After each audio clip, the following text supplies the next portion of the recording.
Okay, so you're Matt Tolnick with Lawless Jerky, and it's lawless because you've been a lawyer, or why is it called lawless?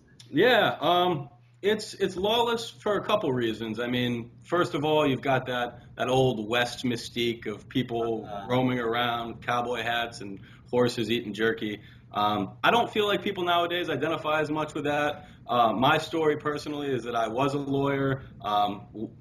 Certain of my jobs in particular made me less happy, so lawless jerky. And then I guess there's also a triple entendre to the whole thing. Up until this point, I was just making for friends and family. uh-huh. I didn't have, the infrastructure to be able to legally sell to the So to public. sell So, food, you have to be like all kinds of regulation stuff, and I mean, you know what it's like working with the government. right? So yeah, for sure. And then, working with a dried meat product in particular, there's even Ah, added I requirements. see. So. Botulism and all that kind of stuff, huh? I think the scare factor is greater than the actual risk, Yeah, but like every. Well, that's what lawyers are for, right? Right. yeah,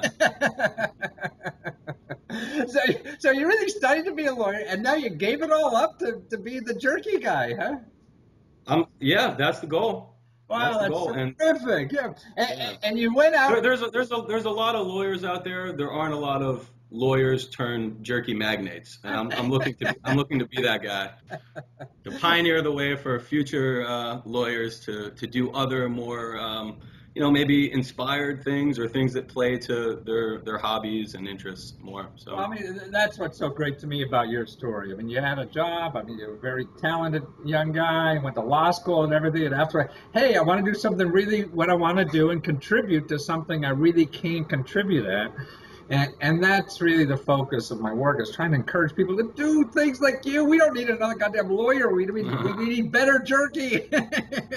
And don't get me wrong, I love lawyers. A lot of lawyers are happy with Oh, what they some of my best do. friends are. Yeah. Exactly, and some of my biggest supporters to this point.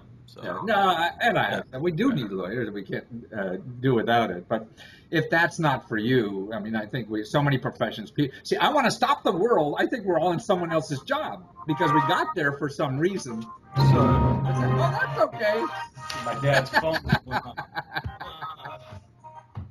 I see. That's more orders for lawless jerky, isn't it? Oh man, yeah, right. So, But if you get the job you really want to do, you're going to, give to the rest of us more than anything. You're going to work harder. You're going to contribute more in life and all that kind of stuff. So I see that's what you're doing. But now, you never used Kickstarter before, correct?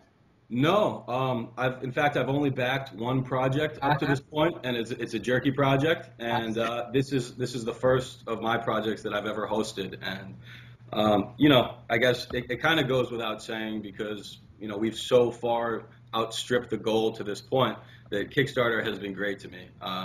And yeah, I don't know if exactly what the demographic of your viewers are or what Right. they're interested in, but one thing that I found interesting just kind of about Kickstarter is I was thinking, or I was told that 80% of the people who are going to support your project are going to be people you bring to the table, and so I was really expecting it to be something along those lines for me. And in the beginning, it was probably even more than that. Uh-huh.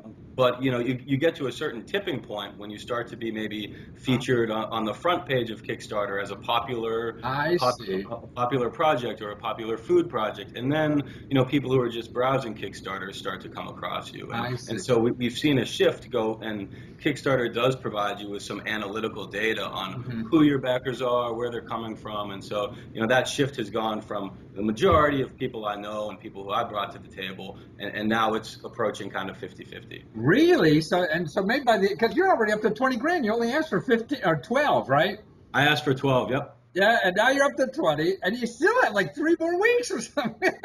I think 27 days, Yeah, so right, almost 4 weeks. right. Yeah, That's and terrific. So you could double this. You never know. Yeah. I'm just hoping to never be satisfied. Like That's kind of my policy in life. You Always sound work like hard. my ex-wives. Yeah.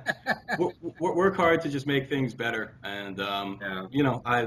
it's been great up to this point. Now I got to get a little bit more creative because it's easy to send out a message to all your Facebook friends or all your email contacts and say, I mean, I've been dabbling with jerky for a long time. I'm looking to take it to the next level. Please, like anything you could do to support me. But once that's kind of tapped out as a Right. resource, what you do next. Well, So. now, I mean, to me, there's a market. I mean, you went to the customers and say, hey, will anybody buy this stuff? And what do you got? You got 500 people raising their hands. They're putting up money to buy it already, and you don't even have a product. And I don't even have 500 friends, so there are people Right. out there. Yeah, so. Well, you're a lawyer. I understand that. Yeah, how many tacky lawyer jokes can I get in for the end of the interview? Probably a few more at this rate. But it's just wonderful to see somebody that taking their passion and making a living out of it. I mean, I think that's the key to getting through this terrible life we all have to get through. If I have a chance to have my work be something that energizes and inspires me, then that would be great. Yeah, So.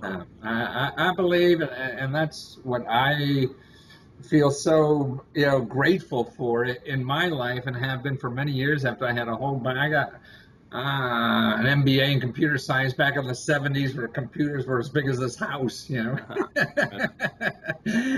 I finally got out of that and doing something. And I haven't worked in 35 years and feel so embarrassed about it. So I try to encourage other people to take advantage of opportunities like Kickstarter, man. Oh yeah. Do what you did, And it doesn't take a mental genius to do anything in life. Look at us, right? So what's the next project? Will you go on Kickstarter again, or you just look? I don't foresee it at this point. My real goal from Kickstarter was to be able to order my first batch of jerky. From a commercial facility where that product would be legitimate. I could take it out, shop it, sell it, and then it would just kind of be up to me to take a bona fide, legitimate, delicious product with a little bit of branding and marketing kind of behind it. I've got some friends who are helping me in those areas, and you can't start something without a community of friends. Even before the backers of Kickstarter, there are friends who support you. So you're just grateful for all that. But I'm hoping now that I'll have a product tangible in my hand that I can go out and sell to distributors, stores. I'll talk to whoever I can get meetings with. So I go from jerky maker almost exclusively to more of a sales person almost. Well, nothing happens without a sale, and that's what, to me, what's so great about Kickstarters. It gave you 500 sales to prove you got a hell of a good idea, Sure. and you're on your way. And so great of you to be doing this, Matt, and to take your life in your hands to do what you really want to do. And I congratulate you, and best of success, and I'll remember you when.